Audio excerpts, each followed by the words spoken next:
You know, when you think you've got it all sorted out and then you realise you really haven't. It's happened to me again this week. I thought, I'm a very chilled out parent. I don't tend to worry. I'm very good at letting them be capable. And then my son said, I'm going to drive 3 hours down the motorway with my friends when I've only just learned how to drive. They're all going away for a week. They've just finished their exams and they're just going to their mates for a few days. That means he's going to be on the motorway, which is something he's not done before. The freeway is open to him, and I am freaking out. I'm not going to be there. I can't stop it from happening, whatever happens. I can't stop the other drivers from being irresponsible. I can't stop it if he looks over his shoulder and misses something. The brain sets itself off. And so while I'm quietly managing that and thinking, I've got to be cool, and trust me, I have not been cool. Tell me when you get there, tell me when you get there, tell me when you get there. Just as I'm starting to go, okay, maybe I can get a lid on this, I say to him, how many are in your car? And he says, well, it was going to be two mates, but one of them has been made to go on the train by his mum. Oh, one of the mums is also worried, and she's sending her boy on the train. And that just sends me into a flat spin. I am the kid falling over, looking up and seeing the mum go, and then getting upset because I've seen the mum go, rather than realising that I'm fine. So in her panic, she's set me off again.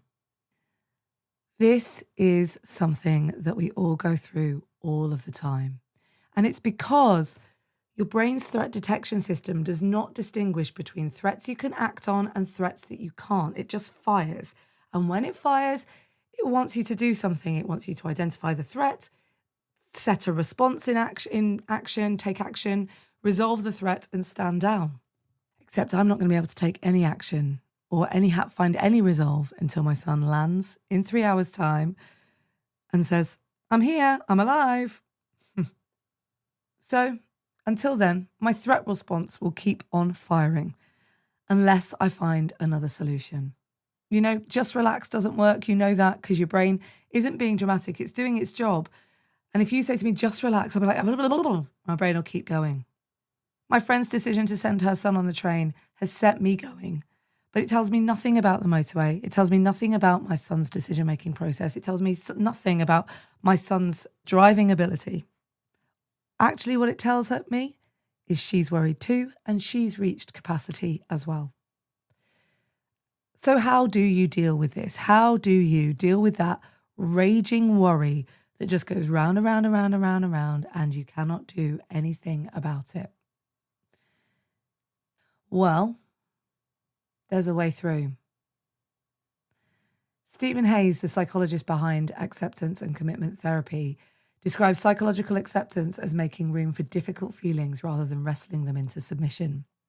We see this as well with Barry McDonough, who wrote The Dare Response, which is one of the best books about handling anxiety that I've ever read. The Dare Response is basically you diffuse it, you allow the anxiety to be there, then you run towards it and you bring it on, and then you engage with what it is that you need to get on with. The acceptance piece is a very deliberate layer of how to handle that worry, because the worry won't disappear if you fight it. But when you stop fighting the fact that you're worried, you remove that layer of distress, and what remains becomes more manageable. In practice, it sounds a little bit like this. My son is going on the motorway. I cannot change that. I'm worried, and that makes sense. And I'm going to feel this and do the next thing anyway. Because actually, underneath all of this, the worry is not really about the motorway. It's about love and vulnerability, isn't it? And allowing my boy to go and be out in the world without me.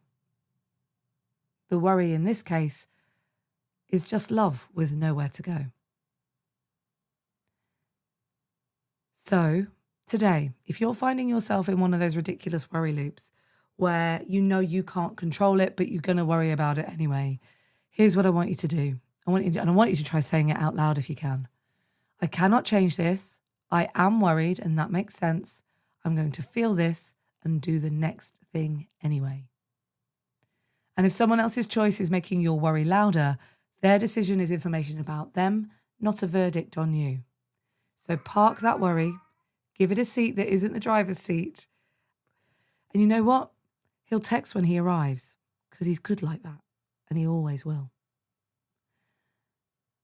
I'll be back tomorrow with another episode of Everyday Positivity for you. In the meantime, have a great day, and remember, you have 100% got this.